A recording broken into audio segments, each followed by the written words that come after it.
मेरे प्यारे बच्चों, कैसे हो आप लोग? गुड मॉर्निंग बच्चों।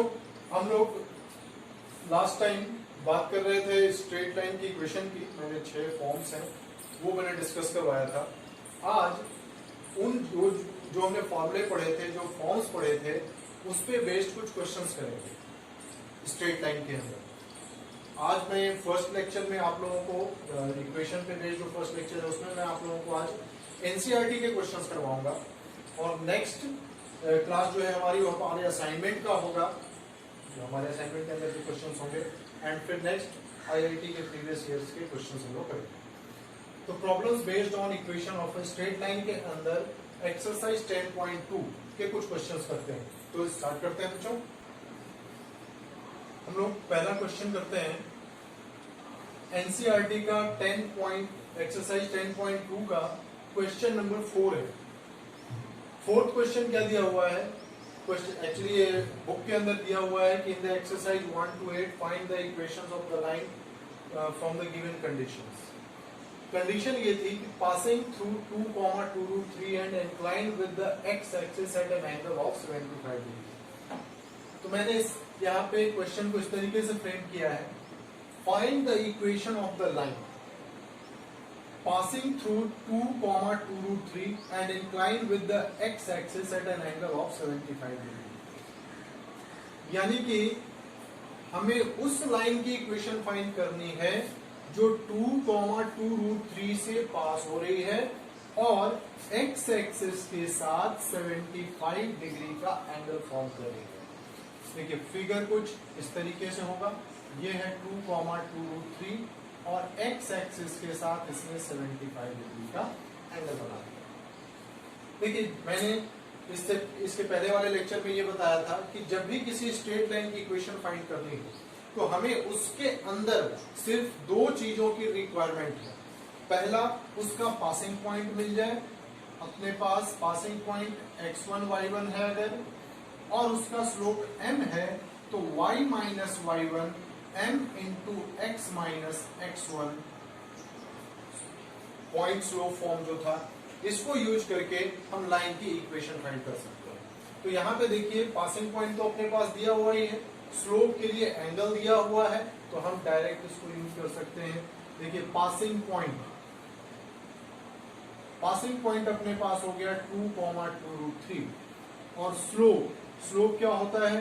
स्लोप फाइंड करने के लिए अपने पास 2 तरीका है, या तो m is equal to tan theta कर दें अगर एंगल दिया हुआ है तो, और नहीं तो हम अगर उसके 2 कोऑर्डिनेट्स दिए हुए हैं तो y2 minus y1 upon h2 minus x1, इस तरीके से भी हम उसका स्लोप फाइंड कर सकते हैं। तो m equal to tan theta हो गया y2 minus y1 upon x2 minus x1, ये इसका स्लोप। तो देखिए यहां पे एंगल अपने पास दिया हुआ है तो हम tan थीटा को यूज कर सकते हैं। तो y माइनस 2√3 और tan 75 degree into x minus 2, ठीक है।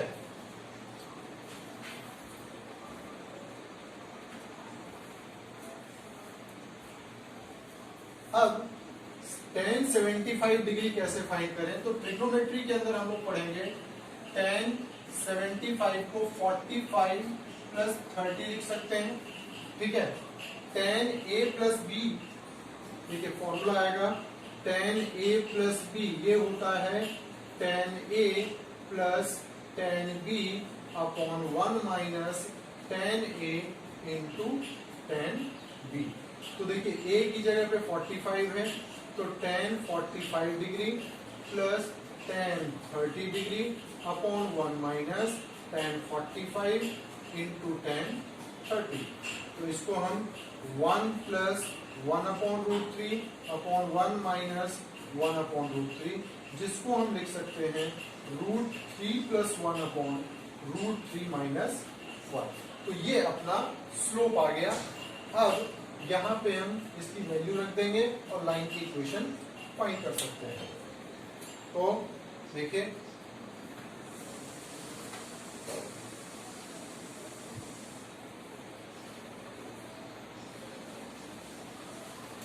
तो y माइनस 2√3, ये आ गया √3 प्लस 1 अपॉन √3 माइनस 1 और x माइनस 2।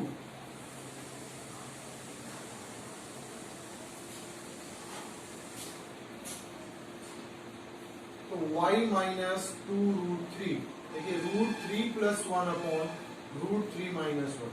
देखिए √3 प्लस 1 से हम न्यूमरेटर और डिनोमिनेटर को मल्टीप्लाई कर सकते हैं, रैशनलाइज कर दिया डिनोमिनेटर को। तो y माइनस 2√3, यहाँ पे 3 प्लस 1 प्लस 2√3 और नीचे 3 माइनस 1 और x माइनस 2। तो y माइनस 2√3, यहाँ पे 4 प्लस 2√3 अपॉन 2 और x माइनस 2।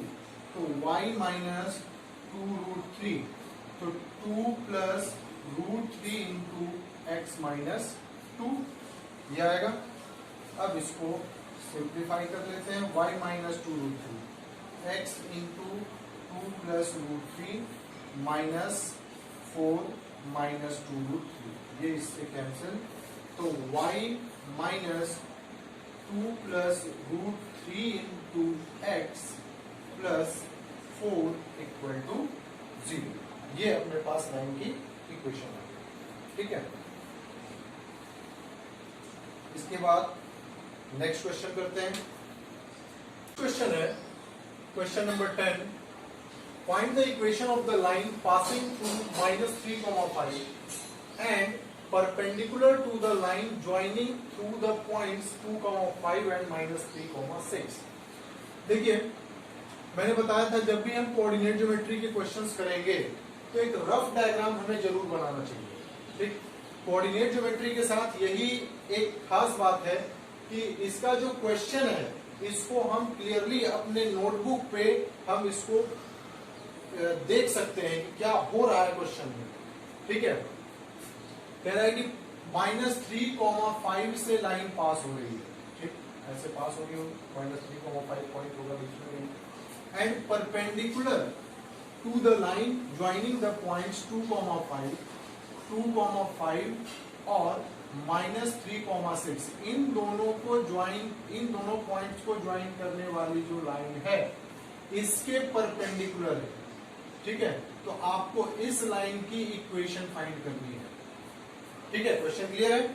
देखिए तो क्वेश्चन में हमें क्या ढूंढना था लाइन की इक्वेशन फाइंड करने के लिए, उसका पासिंग पॉइंट और स्लोप। तो पासिंग पॉइंट तो डायरेक्टली गिवन है कि -3,5 से लाइन पास हो रही है। स्लोप के लिए देखिए स्लोप हमें नहीं मालूम है, तो अब मेन क्वेश्चन हमारा क्या है, हमें इस क्वेश्चन के अंदर हमें स्लोप फाइंड करना है इस लाइन। देखो उसके लिए बाकी ये जो आगे दिया हुआ है ना, इसका मतलब है कि ये आगे जो कुछ भी दिया हुआ है हम स्लोप उसी की हेल्प से उसको यूज करके हम स्लोप फाइंड करेंगे। देखिए हमने पढ़ा है m1 इंटू m2 -1 होता है जब दो लाइंस परपेंडिकुलर होते हैं। ठीक है, ये दोनों परपेंडिकुलर हैं, तो इसका स्लोप और इसका स्लोप का प्रोडक्ट जो है वो माइनस होगा। इन दोनों के स्लोप का प्रोडक्ट जो है वो माइनस होगा, -1 होगा। तो अगर आपको m2 फाइंड करना है तो -1/m1 लिख सकते हैं। ठीक है, इसका स्लोप तो हम इजीली फाइंड कर सकते हैं। अगर मैं AB इसका नाम देता हूं तो स्लोप ऑफ AB हम क्या लिख सकते हैं, y2 - y1 यानी कि 6 - 5 अपॉन -3 - 2 यानी कि 1/-5। तो स्लोप ऑफ AB है। ठीक, तो देखिए अब हम स्लोप ऑफ द लाइन जिसको मैं m कह रहा हूं उसको कैसे लिख सकते हैं, -1 upon this slope of AB यानी कि -1/5। तो 5 ऊपर चला जाएगा यानी कि स्लोप अपने पास क्या मिल चुका है, 5। देन इक्वेशन अब आप लिख लीजिए, इक्वेशन क्या आएगा, y - y1 यानी कि y - 5 m into x - x1 यानी कि x + 3। तो y - 5 is equal to 5x + 15। तो y - 5x is equal to 20। तो इस तरीके से हम लाइन की इक्वेशन फाइंड कर सकते हैं। ठीक है, अब इसके बाद नेक्स्ट क्वेश्चन करते हैं। नेक्स्ट क्वेश्चन नंबर 18 है, P A comma B is the midpoint of a line segment between the axes. Show that the equation of the line is x upon a plus y upon b equal to 2. क्या कह रहा है कि P एक point है, A comma B उसके coordinates है, is the mid point of a line segment. Line segment है बिटवीन द एक्सीज, मतलब दोनों एक्सीज के बीच में। ये देखिए, दोनों एक्सीज के बीच में ये जो लाइन सेगमेंट है, इसका mid point P A comma B। ठीक है, तो आपको इस लाइन की इक्वेशन फाइंड करनी है। तो देखिए, मैं इसको मान लेता हूं अल्फा कॉमा 0 और इसको मान लेता हूं 0 कॉमा बीटा, क्योंकि एक्स एक्सिस पे है तो अल्फा कॉमा 0 और ये वाई एक्सिस पे है तो 0 कॉमा बीटा। तो यहां पे ऐसा दिख रहा है, ये इंटरसेप्ट फॉर्म लग सकता है, इंटरसेप्ट फॉर्म। देखिए, इंटरसेप्ट फॉर्म में क्या था, x अपॉन x का इंटरसेप्ट a था फॉर्मूले में, लेकिन a और b यहां ऑलरेडी यूज हुआ है, तो मैं अल्फा और बीटा लिख देता हूं। इसको हम इंटरसेप्ट फॉर्म ऑफ लाइन कहते हैं, पीछे हम लोग इसको पढ़ चुके हैं। अब देखिए, अल्फा और बीटा अगर हमें किसी तरीके से मिल जाए तब तो हम लाइन की इक्वेशन लिख सकते हैं। देखो, इन दोनों लाइन सेगमेंट का मिड पॉइंट क्या है, ए और बी है, तो मिड पॉइंट कैसे लिखेंगे, अल्फा मिड पॉइंट का क्या होता था, x1 प्लस x2 अपॉन 2, तो अल्फा प्लस 0 अपॉन 2 और बीटा प्लस 0 अपॉन 2। देखिए, अल्फा अपॉन 2 a के बराबर है, बीटा अपॉन 2 b के बराबर है, तो अल्फा इक्वल टू 2a और बीटा इक्वल टू 2b। तो x अपॉन अल्फा यानी x upon 2a plus y upon 2b equal to 1। तो x upon a plus y upon b, मैंने 2 यहाँ डिनोमिनेटर से कॉमन ले लिया और राइट साइड में मल्टीप्लाई कर देंगे, तो x upon a plus y upon b equal to 2। ठीक है, तो इस तरीके से ये इक्वेशन लिख सकते हैं। अब नेक्स्ट क्वेश्चन करते हैं। क्वेश्चन नंबर 20 है, by using the concept of equation of a line, prove that the 3 points 3, 0, -2, -2 and 8, 2 are collinear। हमें लाइन की इक्वेशन को का कॉन्सेप्ट यूज करते हुए हमें ये प्रूव करना है कि ये तीनों पॉइंट्स कोलिनियर होंगे। देखिए, कोलिनियर पॉइंट्स का मतलब क्या हो गया कि पॉइंट्स जो हैं वो तीनों पॉइंट्स एक ही लाइन के ऊपर हैं, ए बी सी। अगर मैं यहाँ पे 3 पॉइंट्स आपको रिप्रेजेंट करता हूँ तो ये तीनों पॉइंट्स एक ही लाइन के ऊपर होंगे, ये हमें रिप्रेजेंट करना, ये हमें प्रूव करना। ठीक, तो मैं a को 3, 0 लिख देता हूँ, ये -2 और -2 और 8, ठीक है। देखिए, पॉइंट्स अगर ये तीनों कोलिनियर हैं, तो अगर मैं किसी 2 पॉइंट को यूज करके लाइन की इक्वेशन फाइंड कर लूं और फिर थर्ड पॉइंट उसमें x और y की जगह पे रखूं, तो अगर वो सेटिस्फाई करता है, इसका मतलब कि लाइन की इक्वेशन, ये जो पॉइंट है वो लाइन की इक्वेशन को सेटिस्फाई करता है, इसका मतलब वो लाइन के ऊपर ही है। ठीक है, तो सबसे पहले हम a और b से पास होने वाले लाइन की इक्वेशन फाइंड कर लेते हैं।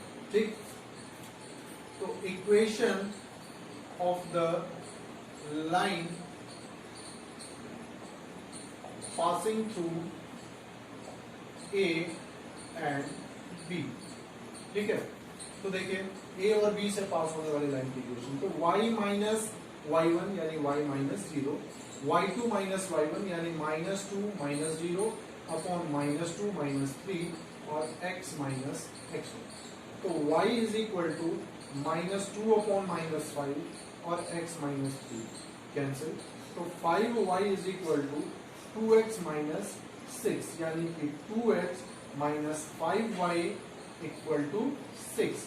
ये अपने पास लाइन की इक्वेशन आ गई। ठीक है, अब देखो इस लाइन के देखो लाइन का फॉर्मेशन कैसे होता है। Line is a collection of infinitely many points. इसके ऊपर तो बहुत सारे पॉइंट्स होंगे, ठीक, इसके बाहर भी होंगे, इसके लेफ्ट में भी और इसके राइट में भी आप कह सकते हो। यानी यहाँ पे जैसे मैंने बोर्ड पे बनाया, इसके राइट अपवर्ड में भी और इसके डाउनवर्ड में। तो ये पॉइंट जो इस लाइन के बाहर हैं, ये तो इसकी इक्वेशन को सेटिस्फाई नहीं करेंगे। सेटिस्फाई करने का मतलब x और y की जगह पे रखेंगे तो LHS और RHS बराबर नहीं आएगा। तो जो भी पॉइंट जो LHS और RHS को बराबर करेगा वही लाइन के ऊपर होगा, उसको हम मैथ्स के लैंग्वेज में सेटिस्फाई करना बोलते हैं। ठीक, तो एट 8,2 जो है हम उसको देखते हैं कि सेटिस्फाई कर रहा है कि नहीं।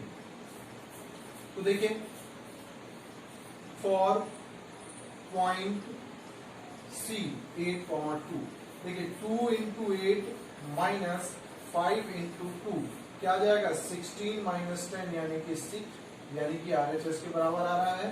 तो here 8,2 satisfies the equation 2x minus 5y equal to 6. Therefore, A, B and C are collinear. ये तीनों पॉइंट्स जो है वो कोलिनियर।